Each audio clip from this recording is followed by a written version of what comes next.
So lecture 2, or section 2.3 is all about this idea of average rate of change. Now, average rate of change is something we're already familiar with. Walking from here to here. How long did it take me to walk that amount of distance? By the distance by the time, that gives you my average speed, right? Mm-hmm. But if I can have a speedometer connected to me to figure out how fast I'm going at a single moment, that's the instantaneous rate of change. That's the derivative. So what your speedometer reads is a derivative. But if you say, all right, from here to, I don't know, how far is it to Hayesville? 40 miles? I don't know.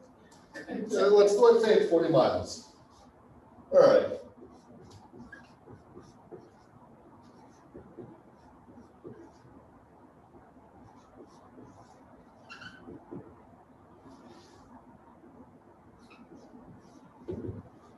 All right. Now let's say the time it takes you is about an hour.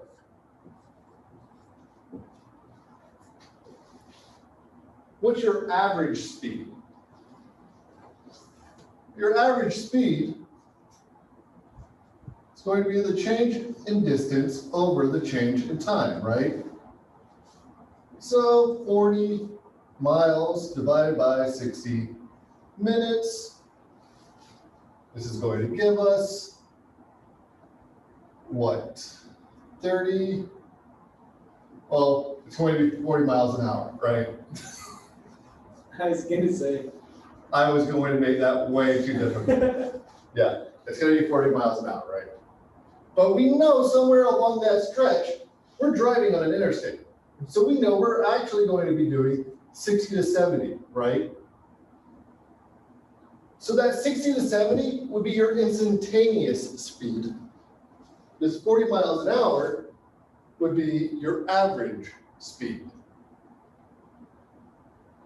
And it's important to understand the difference between the two, because what instantaneous speed, the difference between an instantaneous rate of change, that's the slope of your tangent line.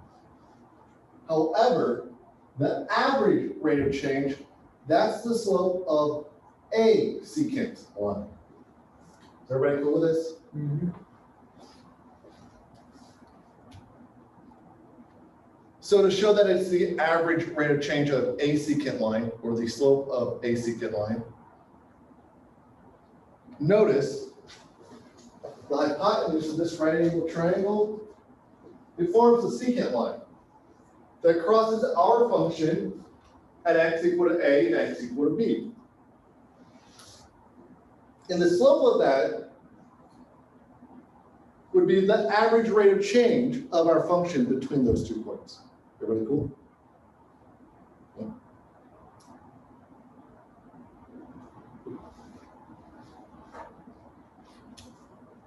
Notice something else, because this is going to show up actually later.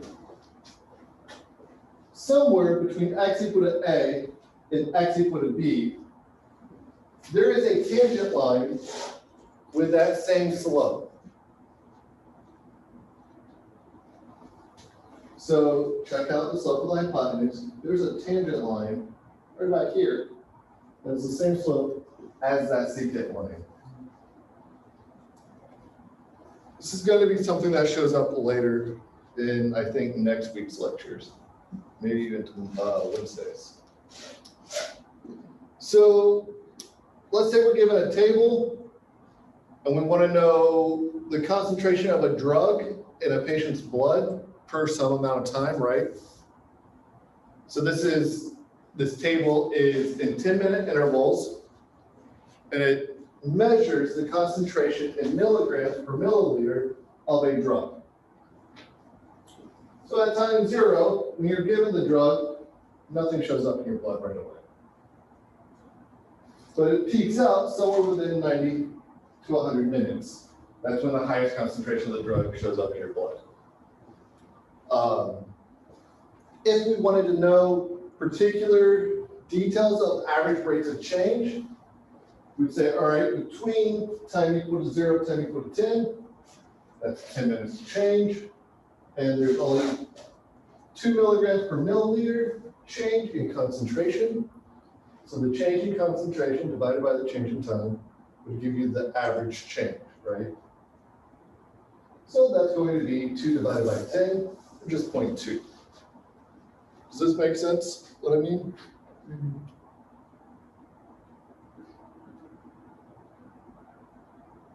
Now, something worth noting here, if we were to plot each one of these points,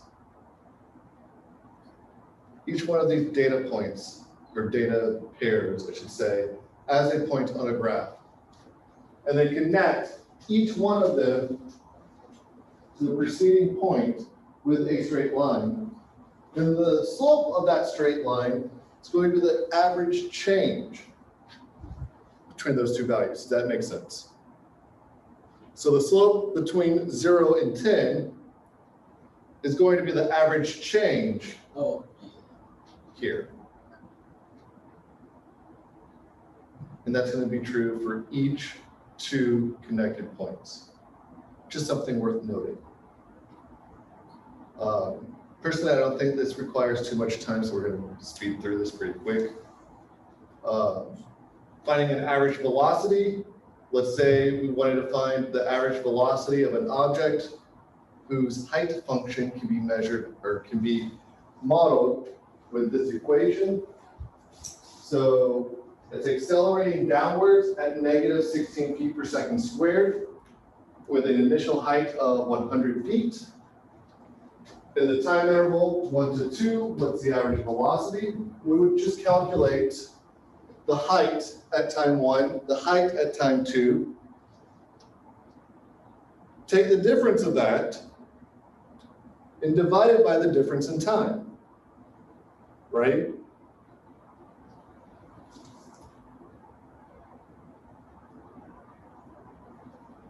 And that's all we're doing. We're saying, all right, at time 2, we're 36 feet in the air. At time 1, we're 84 feet in the air. The change in height is negative 48 feet. The change in time is 1. So the change in height per time, or the average velocity in that interval, is negative 48 feet per second. Cool. Now, the instantaneous rate of change, that's what happens when we take time to go to 0 or x to go to 0, right? The change in x. So just to put these two side by side.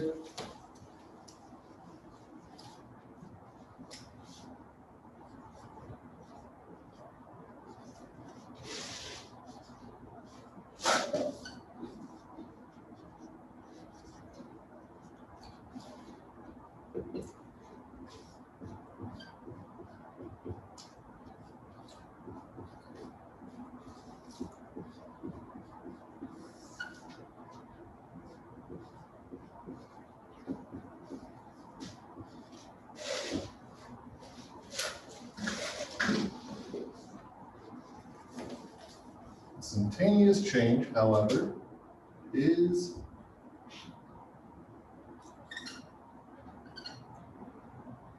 okay, I'm spelling it right.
Okay, so side by side, the only real difference between the average rate of change and the instantaneous rate of change is the application of the limit, right?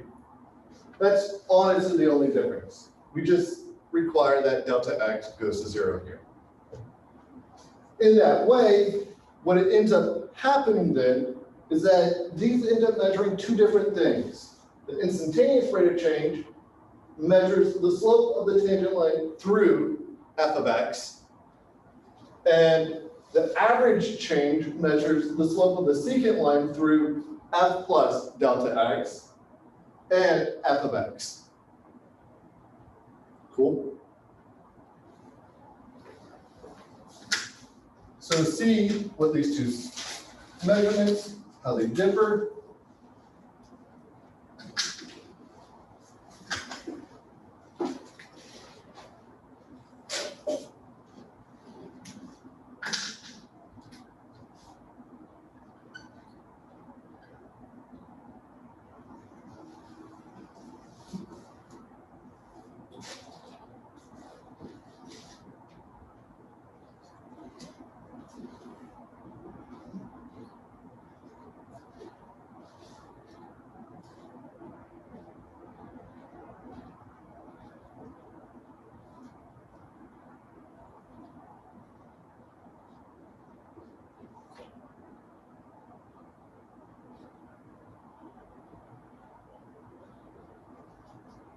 So this would be the secant line, right? That'd be the slope of your secant line.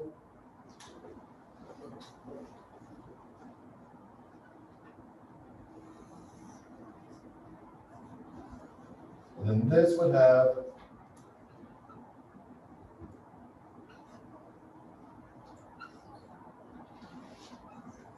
the slope of the derivative at c. So remember that prime on the f at the top, that means the derivative. So this is the derivative of our function at c is equal to the slope of that particular line.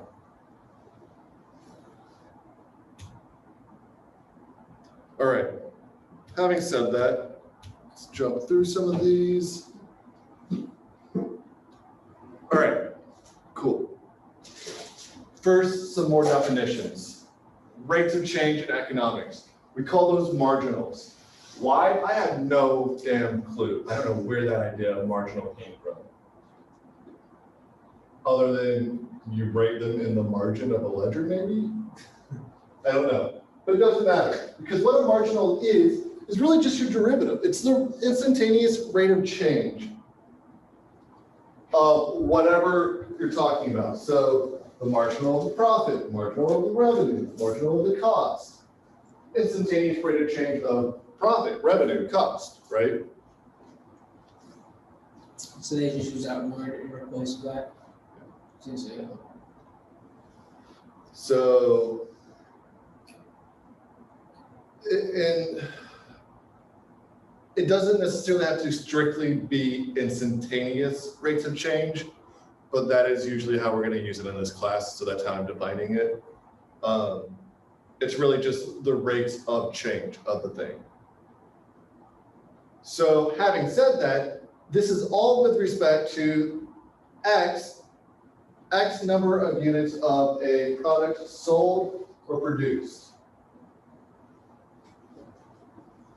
So your Walmart, you want to track the marginal of profit for some toaster.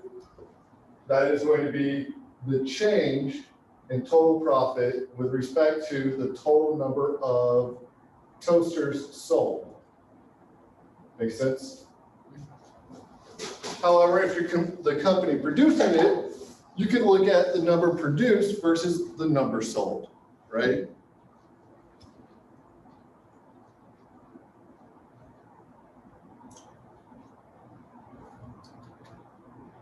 All right, so here we're given a profit function for selling X number of units of an alarm clock. That profit function is described with a ridiculously stupid decimal.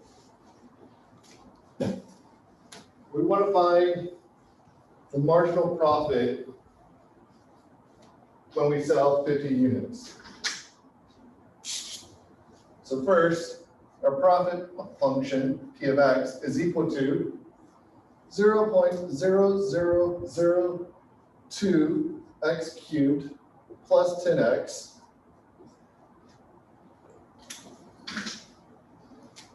well, that means the derivative of our profit function, our marginal,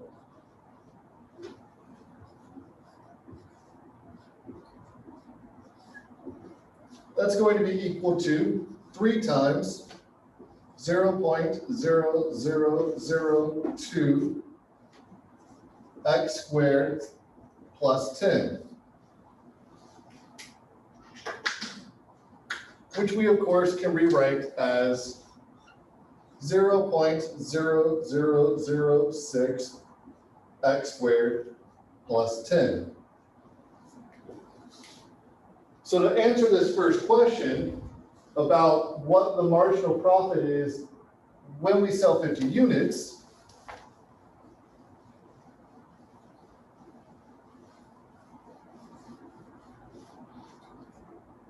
what we want to do now, so we just want to plug in 50 into our derivative.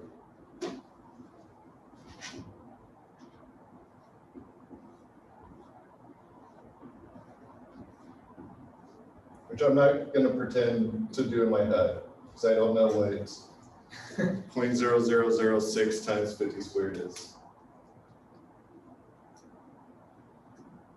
11.5. 11.5. I knew Well, that. the whole answer is 11.5, yeah. I knew that. I was just testing you. All right. So now at 51 units, we would do the same thing. So the next question is, we want to compare the difference in change, right? So our first question is, what is the derivative at 50? The second question is going to be, what's the difference in profit from 50 to 51 units? So now we're going to go back to our original profit function and just take the difference, right? So this is down here, the derivative of our profit function at 50.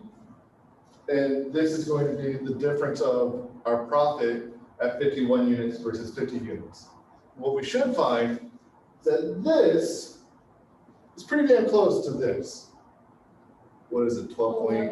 It's so 11.5606. Yep. So even closer.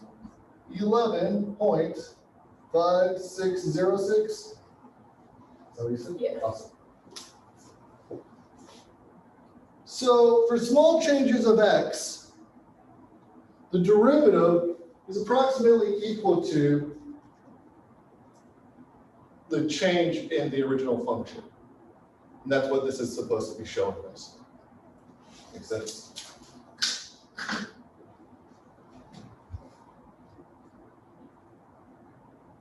So jumping to the next slide.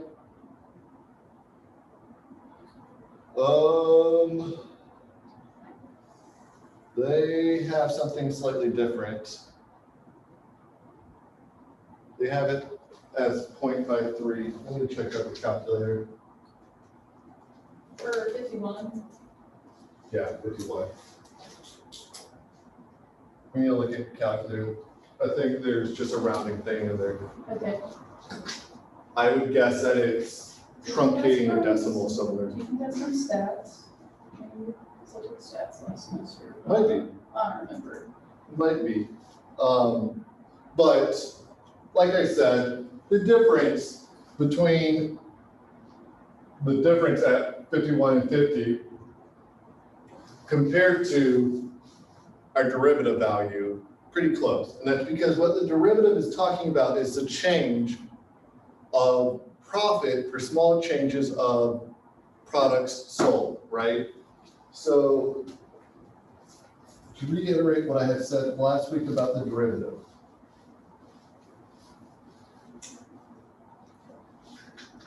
This thing we call the derivative. What it measures is how y changes with respect to small changes in x. With that in mind, then, here we've got a small change in x, right? We only have a unit difference. So we should expect that this difference should approximate the marginal. Cool?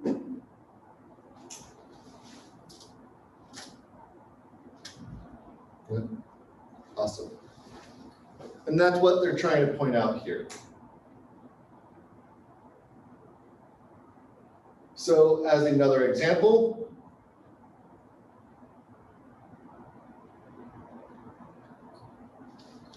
a business sells 200 items per month at $10 each. It's estimated that the sales are going to increase 250 units for each 25 cents reduction in price. What we want to do then is build up a function that describes this whole system. All right.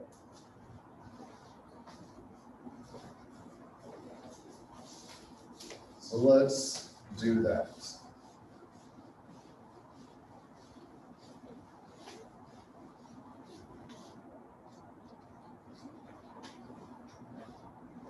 So X is going to increase by 250 units each time P drops 25 cents.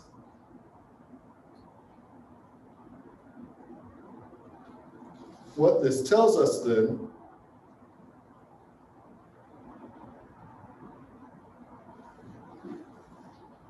is that X,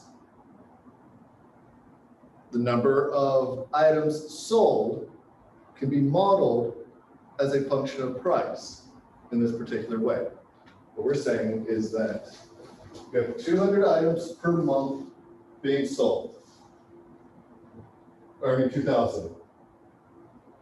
For every time that P drops 25 cents from the original cost, then 250 items, 250 more items get sold. So what we want to do now is tell the difference between 10 and our price and divide that by 25 cents. That's going to tell us how many chunks of 25 cents we're taking out of that original cost. Everybody cool with me? And in that way, then we're going to multiply this by 250 to figure out exactly how many items were sold. Then we're going to rewrite everything and simplify it as much as we can, which is going to be a good bit.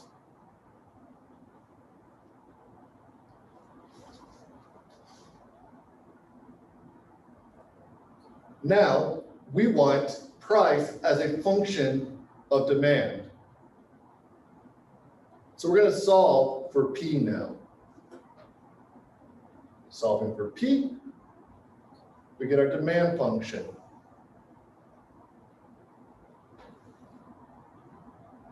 And to find the revenue, we want the demand function times the demand. So P times X. Because X represents the number of items sold, P represents the price of that item. So the revenue is going to be X times P. Agreed? And that's what we're seeing down here. So now we have a revenue function.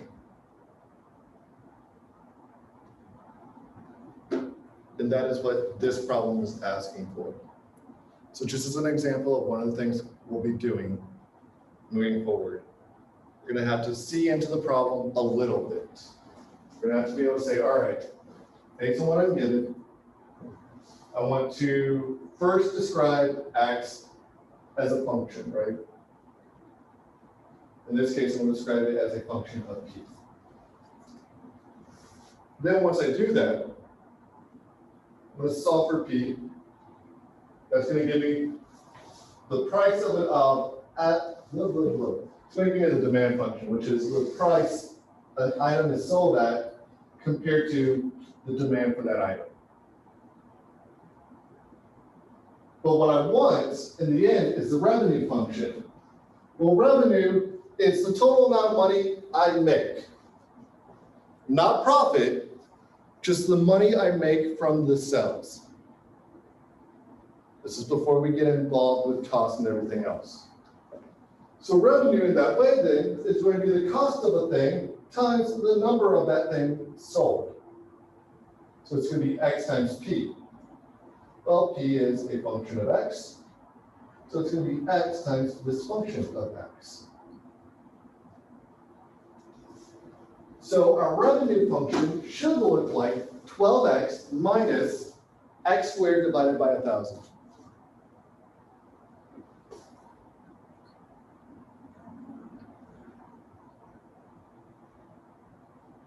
Which is what we had down here. Folks at home, are we cool with that? Mm-hmm. Yep. Awesome.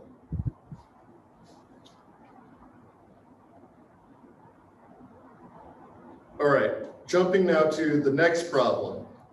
Let's say we're given the demand function here. If we're going to find the marginal revenue, like what the title of this question would suggest, then we should already start thinking about what this looks like, right? If this is going to be our demand function, our revenue is going to be X times this thing. Everybody cool with that? Now we want to find the increase in revenue per hamburger for monthly sales of 2,000 hamburgers. In other words, we want to find the marginal revenue of 20,000. I said 2,000. I'm going to say 20,000 hamburgers. All right. So we've got price as a function of X. I shouldn't write a capital P. I should write a lowercase p. Is 60,000 minus X divided by 20,000.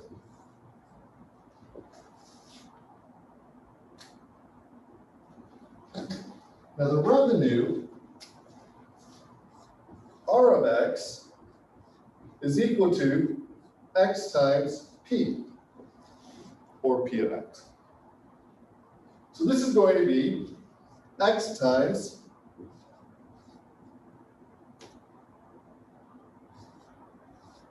60,000 minus X divided by 20,000,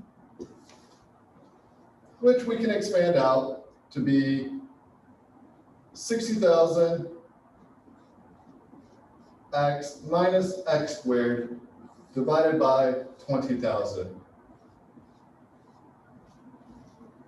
which we can simplify to be 3X minus X squared divided by 20,000. Right? So now we've got our revenue function. We just want to find marginal, the marginal revenue. So let's take the derivative of that.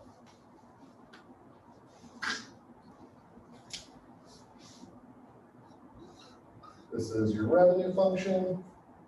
Make sure I'm spelling it right.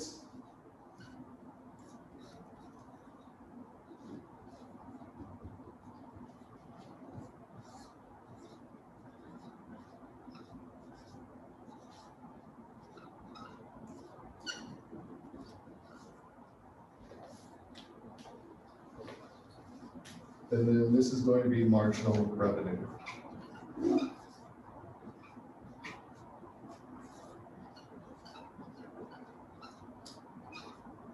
The marginal revenue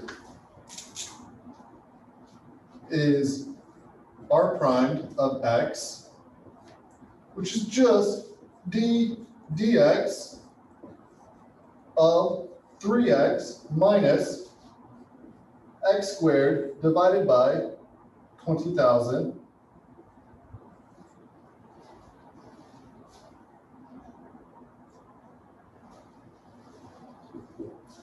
This is going to come out then to be 3 minus 2x divided by 20,000,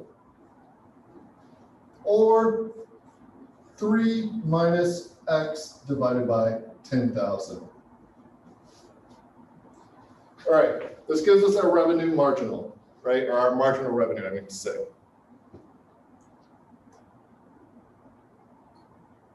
Now we want to calculate it when x is equal to 20K.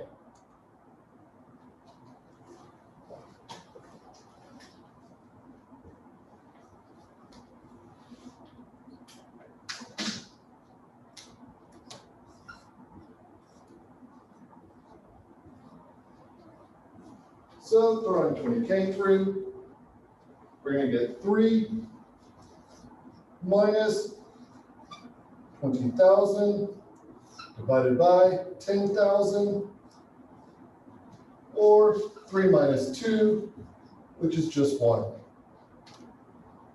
So our marginal, the change in revenue with respect to the change in demand, at 20,000 units, for 20,000 burgers, is 1. So if you're selling 20,000 burgers, you should expect a change in revenue of about $1.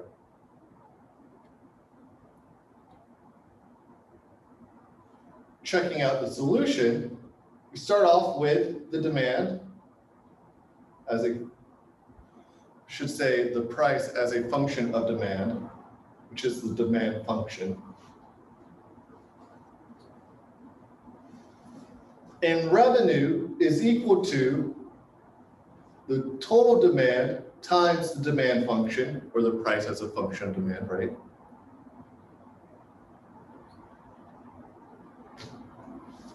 So working this all out, pull out that 20,000, apply that x through.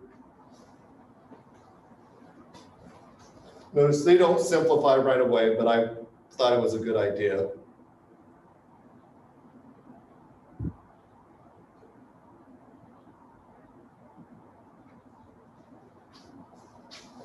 Setting x equal to 20,000, they get $1 per unit change in revenue. So your change in revenue per unit is only $1.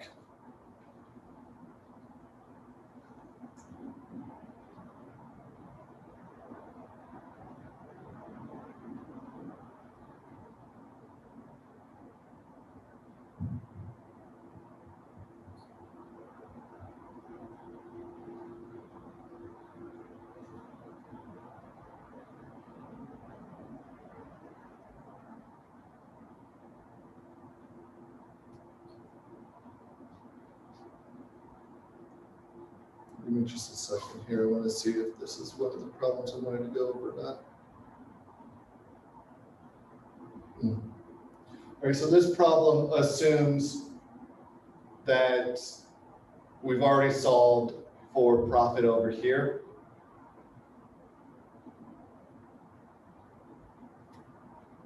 I mean for revenue.